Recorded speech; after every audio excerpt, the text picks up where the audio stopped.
Hi, this is Dr. Kimberley Linert, and you're listening to Incredible Life Creator Podcast. My guest today is Clifford Starks.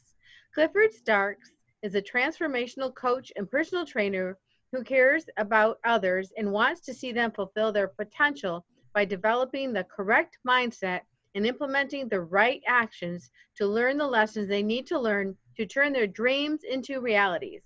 Welcome to the podcast, Clifford. Thanks for having me, Kimberly. I appreciate that. Yeah, so just so people can get to know you and who you are, tell us a little bit about where you grew up, how you started out, how you got to be doing what you're doing today. Yeah, so I lived in Arizona most of my life. I've been out there. I was about 7 years old at the time. And we moved back and forth from Mesa, Phoenix, Ahwatukee. And we ended up really just focusing in the Ahwatukee area. And it was different being the only black kid in a school primarily of Caucasian people. Like they called Ahwatukee all white Tukey. Like that was what it was called during the time. Yeah, so it was an experience for me, and an experience that I wouldn't take back for the world. It's just you're always trying to do your best to learn about you, learn about other people, at least myself. And I learned a lot of lessons as I went through my journey, and I'm just here to share it with other people because I know there's greatness in every single individual. Yeah, so you grew up in Arizona, and then where are you living now? So I'm still in Arizona, but I'm in South Phoenix myself. My parents still live in Ahwatukee, though. Okay. Yeah. So how did you start out your career? Well, my professional career as a fighter or as a personal trainer? Just start wherever you want to start so we can get to know who you are. Okay, sounds like a plan. So I went through my losing weight journey when I was in middle school, but between middle school and high school, because it wasn't, I think sometimes people just think like, and I'm done, I'm doing this now.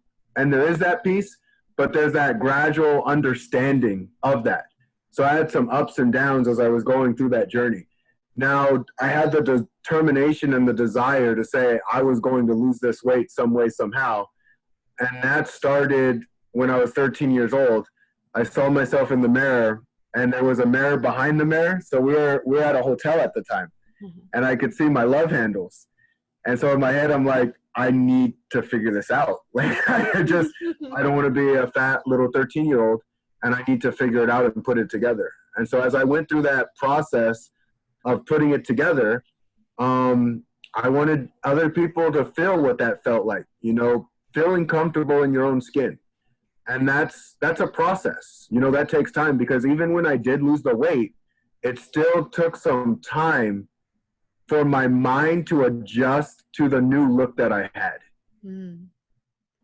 Yeah. So when you started out at age 13, did you have someone who was kind of helping you through that, as far as maybe even coaching you or helping you with what foods or what activities you should do? I really didn't. I read a lot. So I read a lot on bodybuilding. I read a lot because they didn't have YouTube at the time. I don't know if it would have been easier or harder because there's so much information. There's just a lot of noise. But I read as much as I could, and then I would implement the things that I was reading and see what would work and see what didn't work. And it's funny because it's really kind of simple if you just put one foot in front of the other and if you're measuring your results. If you don't measure your results, then it gets bad really fast. But the measurement of those results, that was the other piece that I had to learn, is if you're measuring them every single day, it becomes a nightmare. Like you're just like, oh, I didn't lose any weight. Well, I just weighed myself 4 hours ago. So it's just like, it's not going to work that way. And that's what I was doing. Like, I was just like, it's hard because our mind wants like to be comfortable right now. It's like right now, instantly. And so we equate the energy we're putting into something, that right now energy we're putting into something, as in like, man, I put 100% in this and nothing's happening. And my mom actually told me a story. She said, if you took a cup of water out of a pool every week but you're looking at that pull every day, then it becomes a nightmare really, really fast. Mhm. And so that's where I had to I'm like, all right, well, let me measure just to see if the progress is happening. Then when I could see that the progress was happening, I'm just not going to look at it and continue to do the things that I'm doing. And that's what made everything really rapid fire go well for me. Mhm. So you learned the importance of consistency early on then. Yeah, absolutely. It's a powerful thing. It was a lesson I actually learned before losing the weight too. It was my mom. This was in second grade. It was at a place called Salk, and they wanted us to read like this very complicated book for a second grader, and they had a lot of Spanish words to it. And my mom she stayed up with me all night until I figured out how to do this damn thing. And I'm like, I hated it.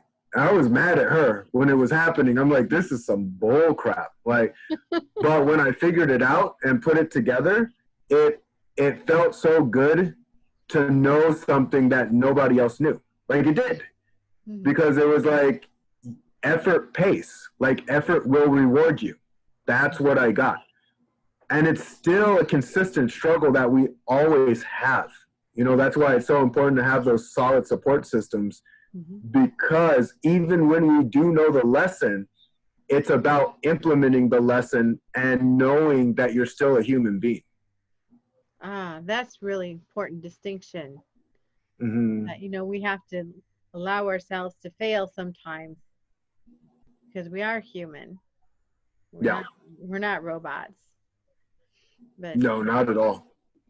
also it seems like your mom taught you not to quit. Because I know I always felt like, no matter what, you just don't quit. You just don't quit. And for several years I did CrossFit, and I love CrossFit for that very reason, that I don't care if my skin was falling off my hands.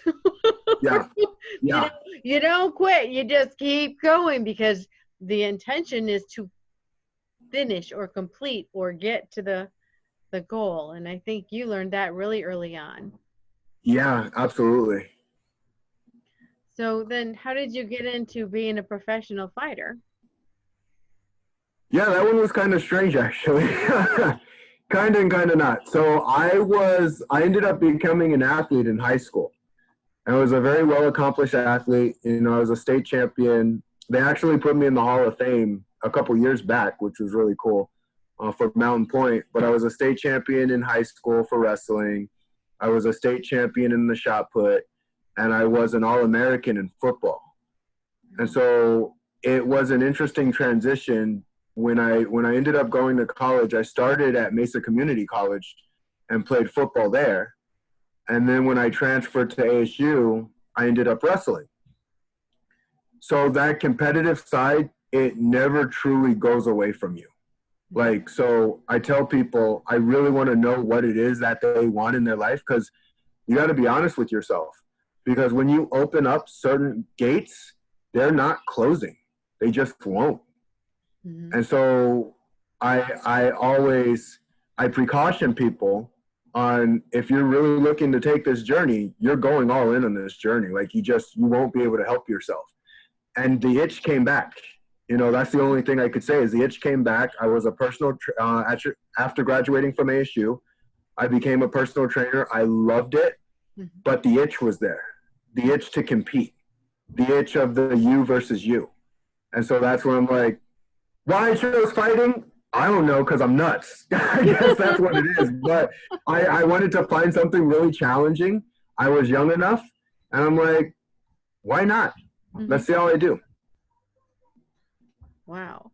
So were you married at the time when you were doing the fighting? I was. And I actually, so respect and love to her for that, because my retirement really did come a large part of it from my son. You know, once I had my son, it was just, it's about consequences, weighing out your consequences in life. Mm-hmm. And it just wasn't worth it to me anymore. Right, exactly. Yeah, because you think very differently. So your wife was very Mm-hmm. supportive then while you were married, while you were married and doing this. And And she was okay with it, or she was like, no, I want you to quit? So I don't want to sound rude. So to your audience, I got nothing but love. I'm going to be completely candid and honest because I cannot help myself. As a woman, women just go through what they're feeling. They say what is on their mind. And I respect it and I love it, but it's not always sunshine. It's just not. Mm-hmm. And so there were times where she was nervous because her husband was getting ready to fight. It's not always easy. Yeah. And I know we say this rah, like, yeah, she was with me the entire time, and she was, but she didn't feel with me all the time. Like, it's hard. That is a hard thing. It was hard for my mom. It was hard for my dad, too. It was hard for a lot of people. And as a transformational coach and awaken the greatness within, I don't care. It's about what you want. You just have to deal with the consequences. Mm-hmm. Not everyone was on my side when I was doing this, though. And I was okay with that. I accepted the consequences. Right. And there is consequences to everything. Because I mean, I think of even, parents of like police officers, or wives or husbands of police officers. Every day they go out there, they're putting their life on the line. There might be a day they don't come back.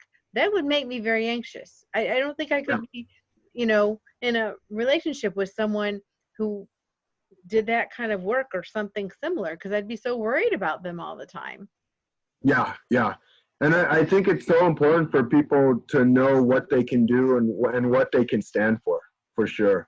Mm-hmm. And so on that part, like, respect and love to my wife, because sometimes I'm difficult. I am, because I do have that competitive nature, and I have that, I'm very comfortable in me.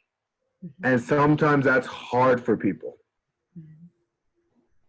Yeah. So how do you keep your relationship open and the communication flowing with your wife? What I ultimately try and do is empathize. I think the most important thing is when you understand where they're coming from, they'll take the opportunity to understand where you're coming from. Mm-hmm. So I'm going to do what I'm going to do. That's just who I am. But I also want to hear the side of the other person. And I want to validate their thought process. When me and my parents would have our disagreements, they were civil disagreements. I heard them out. I listened to them, and they respected me for listening to them. Mm-hmm. And then I told them, this is why I feel the way that I feel, and this is why I'm doing this.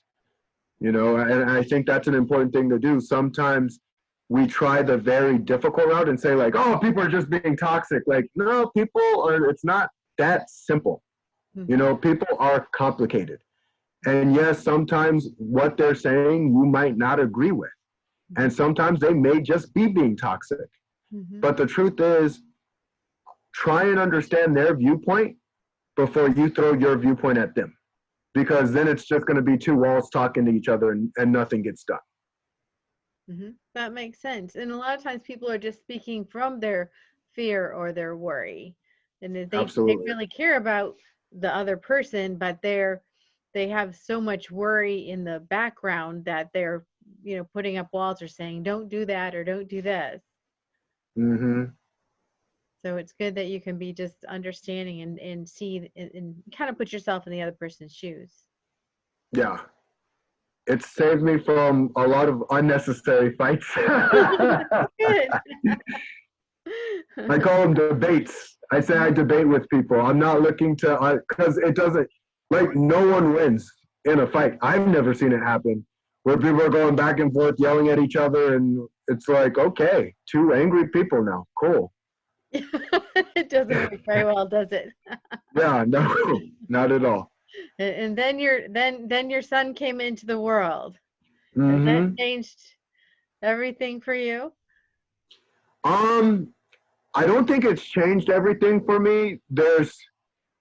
So I look at the world as having, like, there's things that serve you and things that don't serve you, right? And there's different times where you have to use different things. And so if certain things are serving me, I'm going to hold on to those things. Mm-hmm. And if they're no longer serving me, I'm going to let them go. Mm-hmm. And that's not to say it's always comfortable, because sometimes it's not. We get comfortable with where we're at. And we get so comfortable with that we feel we have to hold on to that thing because it's like, but it served me once. And it's like, but it's not serving you now. Yes. Yeah. And that is so hard to let go of things that are familiar and comfortable. Yeah. Yeah. Like I had one of my friends said something really funny. He's a business coach too. I got a lot of respect for him. And he goes, you did one of those crazy things where you walked away from a sport that you were still in your prime in, and you did it comfortably.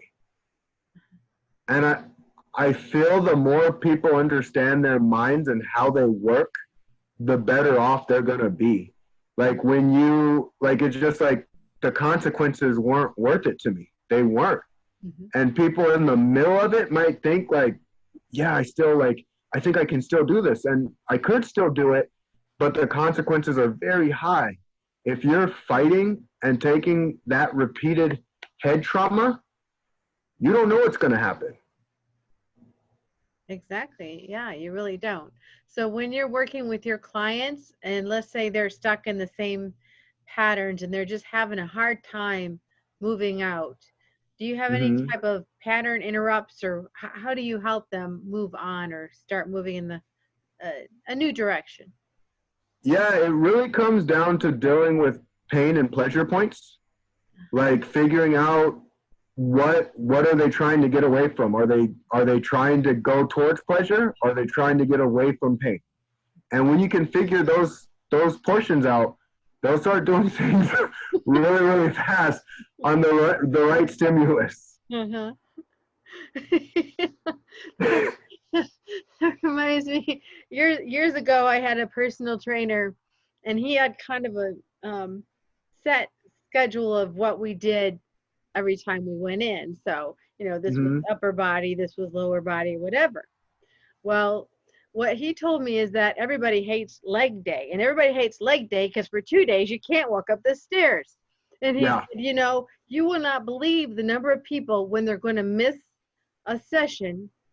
That's the one they almost intentionally miss. They're going to miss leg day. He said, but what they don't know is that when they come back, we're having leg day. Whether they want it or not. Yeah, absolutely. It has to be done. Like it really comes down to our own, like the problems people have are actually really simple. Usually it's really simple stuff, but it's is it willing enough for them to get out of their own way? Like, are they willing enough to get out of their own way? And here's the thing, I've never had anybody who has gotten out of their own way say, damn it, Cliff, you suck. I can't believe I ended up making this goal or finding my dreams or becoming what I wanted to become. So it's worth it at the end. Right. Now, they might hate me during, like it's not always pretty during, because failing forward, we have all of these traumas from past stuff that is just like, if I fail, I'm a failure. Like, no, you have no choice. If you want to go after something big, you have to fail forward. There is no way you're going to just ace it every time. It doesn't happen that way. No, it really doesn't. I mean, think about a baby. They get up, they fall down. They get up, they fall down. They don't think, I'm not going to get up again because I fell down 2 days ago. Keep going. Yeah. And it's like that extra layer of complexity too, where we almost don't go deep enough, right? We talk about how like, I can multitask. Like, could you? Like, as a professional fighter, there's nothing else. Like, I cannot multitask when I am in that cage. I can't. I will get hurt, and I will get hurt bad.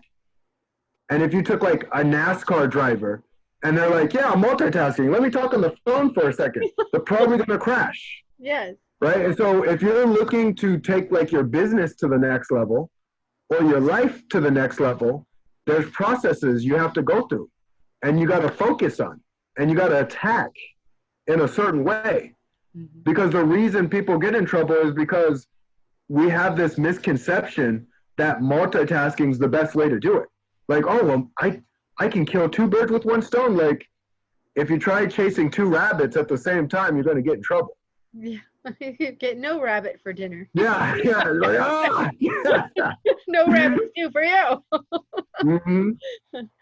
So when you're working with people, how do you work with them on accountability? Do you expect them to kind of be accountable to themselves, or do you set up some kind of system to help them with that accountability? I ultimately think if people are telling the right story to themselves, I feel they have no choice but to be accountable to it. So I have to go really deep into understanding them so that I can understand the story that they need to hear to feel accountable. Mhm. And that's kind of a weird one, but I mean, it works. Like when you can really get deep enough with the person and let them know, like, and it's not always like instant, like, oh, I get it. It's a process, but it's a process of deep drilling. And then it's like, all right, this is who I am. Because we become what we practice consistently. Yeah, yeah, we really do. And I was thinking about as far as whenever you have any type of coach or mentor, I think the person being coached or mentored has to agree to have that coach as their coach, almost like the sensei, you Yeah, know.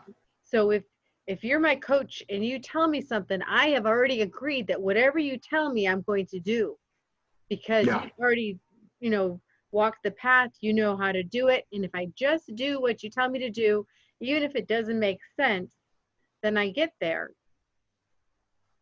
yeah, absolutely. And I go through a stages of it's really empowering the person, like, and I know we use the word empowering, but empowering means like it's an absolute feeling. We know when we feel safe and we know when we don't feel safe. And a person who's triggered and freaked out and fearful and stuck and anxious, they're just not going to perform the same. Yeah. But if you have someone thinking big and they have the right plan and they're taking like passionate action comes from the big thoughts and the effective plan. Like an effective plan means at least we know what we're doing as we're moving forward. And yes, we're going to have to pivot and make directional changes, but we have an idea of where we're going.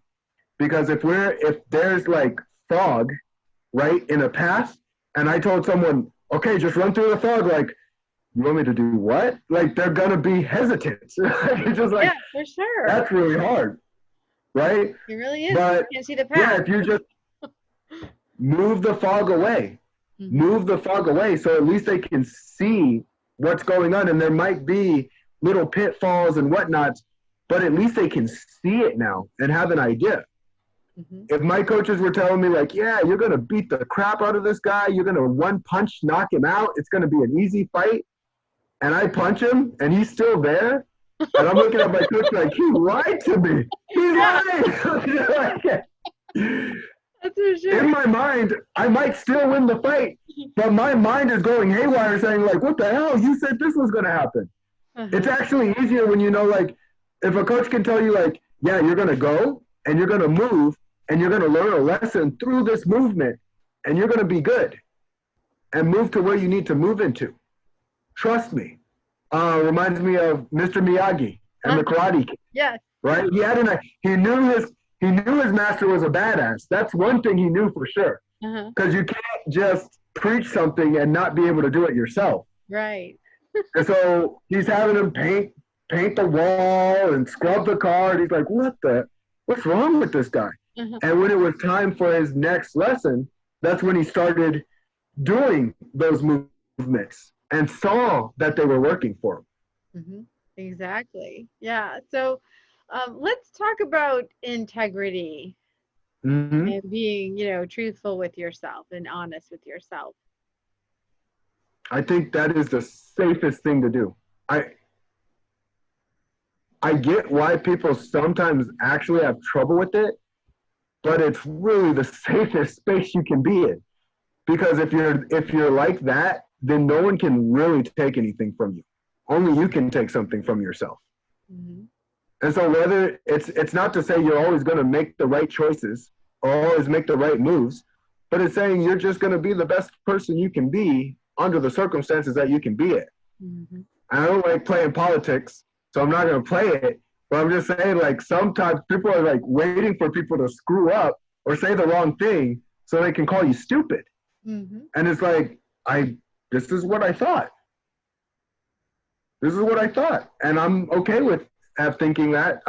Would you like to debate? Like, I think debating is very powerful for everyone. I think we could all learn from debating a little bit more. Instead of saying, like, oh, you're wrong and this is why you're wrong. It's like, rarely is a person going to go, oh, I guess I am wrong. And it's not you're wrong, it's you're stupid. You're a jackass. You don't know what you're talking about. Mm-hmm. Rarely is a person going to say, like, I guess I am a stupid jackass. Huh.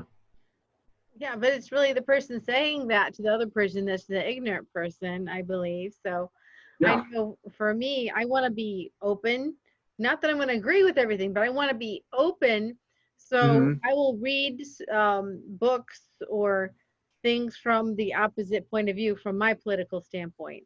You know, growing up, I grew up in a Christian home, but when I was in high school, at church, we learned about all the different religions.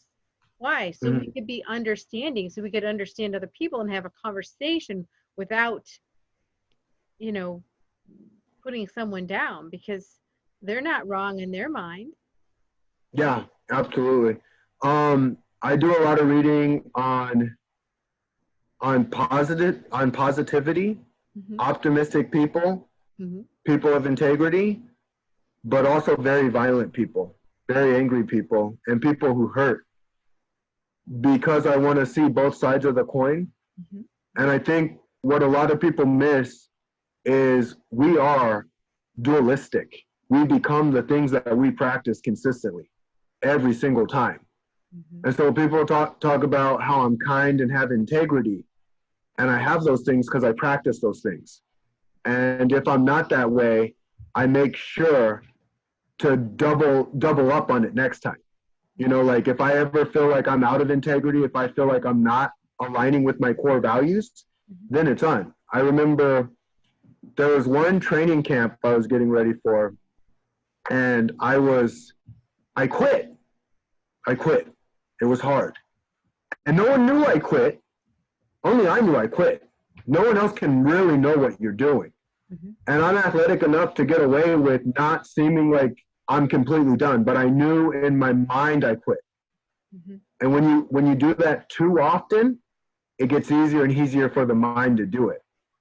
And so after that day, I'm like, all right, I'm going to double up on this. I'm going to double up on this. I hope it's okay to cuss. Oh no, I want to ask you if it's all right.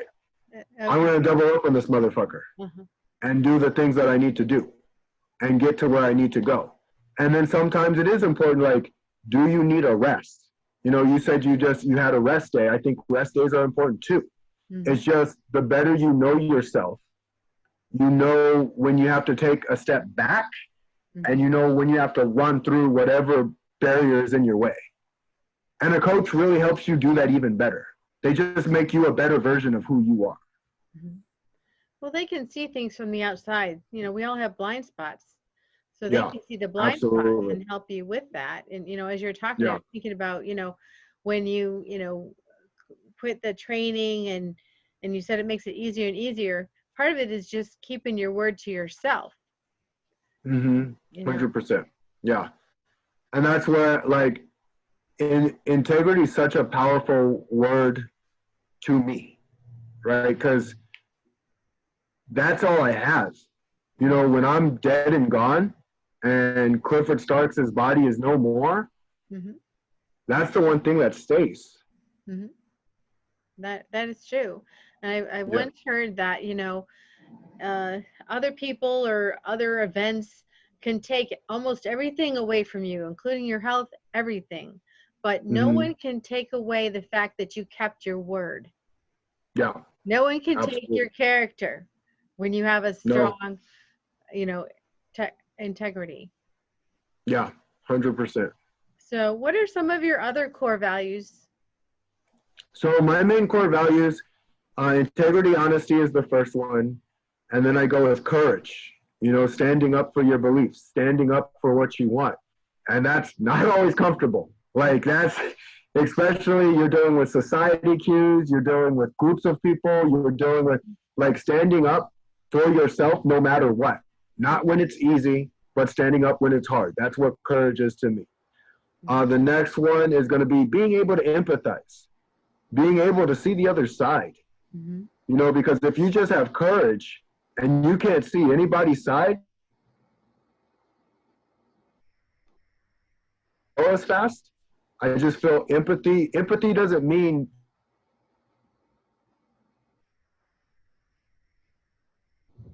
they're taking the time and the space to understand that person fully so that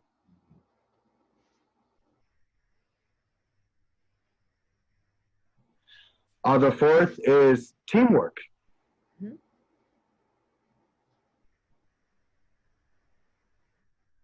And teamwork was, I didn't realize how important teamwork was. It's that my goals weren't big enough. As my goals have gotten larger and larger, I've needed more and more people to work with. Mm-hmm. And so that's why I was just like, oh, okay. At ending, so the people on my team need to consistently expand, and they need to be people who stand by the same values that I stand by. There's a book, Good to Great, from Jim Collins. Yes. Great read. Mm-hmm. And they talk about getting the people on the right bus, and not only getting them on the right bus, but on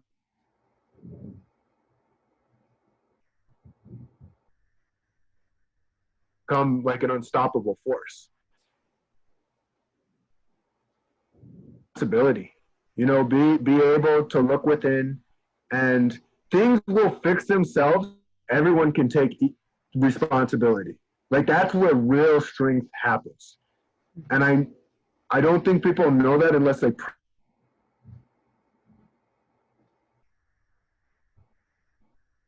over here. It's like, no, look within.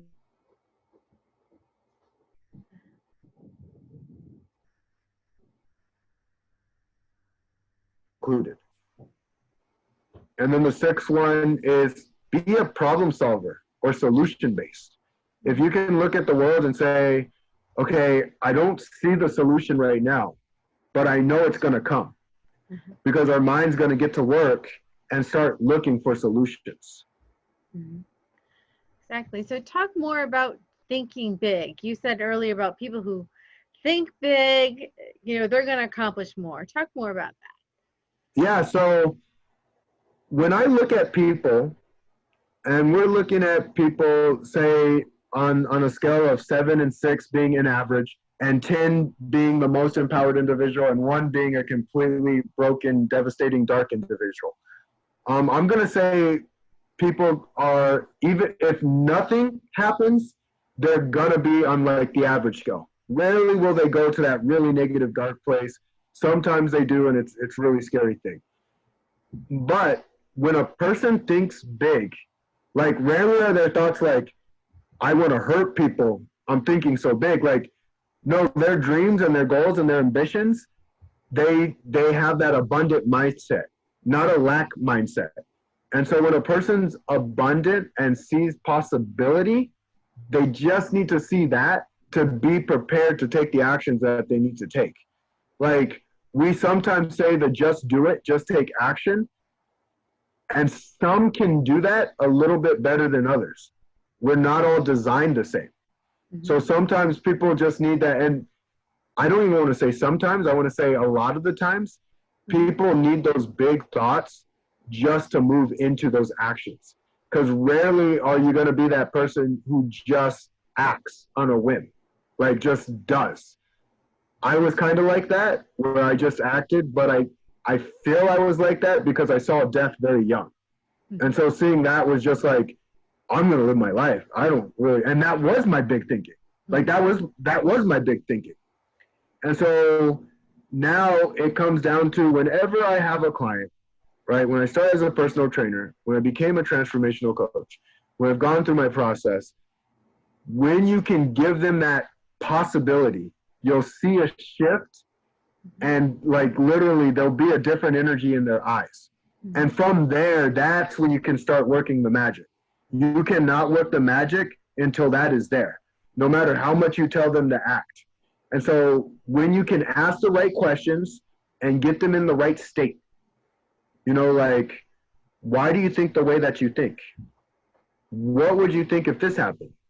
And I can use like relationships, your health, and your wealth, right? We go, a relationship could be, if you're in a relationship and you're not getting triggered by whatever this person's trigger is to you, does it affect you the same? And rarely does it. If you're not triggered by the event, then the event is just like, it's just an event, and you're just an observer of it. And it actually gives that person time to reset. Doesn't make it necessarily right what they're doing. It just makes it, this is what they're doing. Does it trigger you? If it does, if you can find a way for it not to trigger you, will that actually help this person move forward?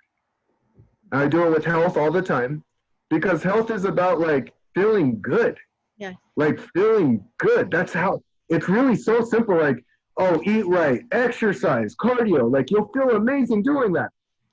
And what we do is sometimes in the moment of, oh man, but that taco tastes so good. Yeah, I know. Oh, the apple pie. I know all that stuff tastes good. But what if you could have that and you actually enjoyed it more than having it all the time and being numbed and a slave to it? And then the wealth piece. And I talk about, what if you could get your time back? Because the thing is, money is just an energy system. Time doesn't rewind. You cannot buy time back. No. It'd be kind of cool if you could. Yeah, it would be. Yeah, but you can't. I'll take a couple hours. Yeah, put it all in time, right? So time's the most valuable asset that we have, yet we trade it for dollars on the clock. And it's like, what if you could find a way to get your time back and leverage your skill sets and be worth more? And it might be a little bit harder on the front end, but what if that's worth it with the leverage you'll have on the back end? Well, yeah. I mean, if you have more time to, either spend with your kids or do something you enjoy doing, rather than putting in those certain hours, just being there. Even if you enjoy your job, you're kind of like locked in. Yeah. So, and the other three are big, right? Big is kinesthetic. How are you feeling? Right? If you're moving, if you're feeling energetic, if you're smiling, or your audio, what are you saying to yourself? What do you hear between the ears? Yeah. And your visual, what are you looking at? Are you looking at things that lift you up? Or are you looking at things that bring you down? Yeah, exactly. So, no, I've heard that if you want to go fast, go by yourself. But if you want to go far, you go with a lot of people. So yes. People are thinking about who they want to have around them, who they want to get on the bus. What would be your advice for them? It all starts with your core values. Know specifically what you stand for. And not everybody's core values have to be yours. That's perfectly fine. All the big companies and all the big entrepreneurs, they stand for something. Because when you stand for something, people can say like, oh, that's my tribe. Or that's who I belong with. That's my crew. And it makes it easy on both ends. Because if they don't know what you stand for, and you kind of don't know what you stand for, well, it's kind of hard for you to pick them and for them to pick you. Right. Or to even know who you are. I think who we are is our core values, right? Yes, absolutely. What we stand for is kind of us. So it'd be a kind of confusing way to live. It would be an unbelievably confusing way to live. I think of if you were taking a road trip and you didn't know exactly where you were going, you're just driving around. Like, the truth is, no matter where you drive, if you don't know where you're going, everywhere where is the right way. I'm not going to get too much into the wordplay with it right now. But if you're just kind of like, I don't know where I'm going. See, sometimes action is important to take. If you have no idea what you're doing, then start just taking some action and kind of fill it out. But I wouldn't use my passionate action on that. Like there's no way I would drive into something if I didn't know specifically like, oh yeah, I'm taking this for the long haul. Uh-huh. Yeah, when you're talking about it, I'm thinking about a racetrack, you know, how they just keep going around in the same Yeah. circle. Yes. They're not really, they're going fast, but they're not going anywhere. You know? Exactly. So, why don't you tell people about where they can find you, what services you are offering for people? Yeah. So you can find me at Awaken the Greatness Within, my Facebook group. And that way you can see if I'm a good fit for you, if you like what it is that I'm about. I'm just basically pretty open and candid on who I am, what I'm about. And I'm a transformational coach. So starting with personal training, I didn't realize like it's kind of sort of the same thing, not so much in the bringing the weight exercise part of it into it. Transformational coach is about getting you fit mentally, emotionally, spiritually, and physically. And that way you can show up for yourself and for the people that you care about. You can show up in your life and in your business. Beautiful. And you have a YouTube channel too, I believe. I do. Yeah. Clifford Starks. Yeah, you Google Clifford Starks. Okay. And you will find it. Okay. Well, awesome. So just a personal question. What gives you the most joy in your life? Honestly, helping people. Mm-hmm. Like, it's actually a real thing. Like, so I'm working with a coach right now, and he's like, "What would you do with all the money that you had?" I'm like, "Oh man, all the people I could help with this." Like, yeah. So I know my wife wants to go to Hawaii Uh-huh. and to Egypt. Uh-huh. So I want to get that for her too. Mm-hmm. And when I was younger, I wanted a Diablo, Mm-hmm. like a Diablo car. Yes. But my whole thing really, like, I don't know, it's just fun to me because I love living life Mm-hmm. and I love giving back. Like, those are the two most fun pieces to me. It's just like, all right, live your life as fully as you can and give back to as many people as you can. I love that. I love that. So thank you so much for being on the podcast today and for all your wisdom. Yeah. Yeah. Thank you for having me. I appreciate that. Yeah, so appreciate it. And just one last question before we get off. Mm-hmm. So what's your best advice on living the most incredible or extraordinary life? Be yourself and mean it and question yourself if you are being yourself or not. Get away from all the noise. Because sometimes we think we're being ourselves because we're around so many people that we don't even know who we are because we're too busy people pleasing. Step away from all the noise. Ask yourself, what do you really want? And then go be what you want to be. All right, beautiful, beautiful. Thank you so much, Clifford. Yeah, thank you for having me. Yeah, we'll talk to you again soon. All right, you take care.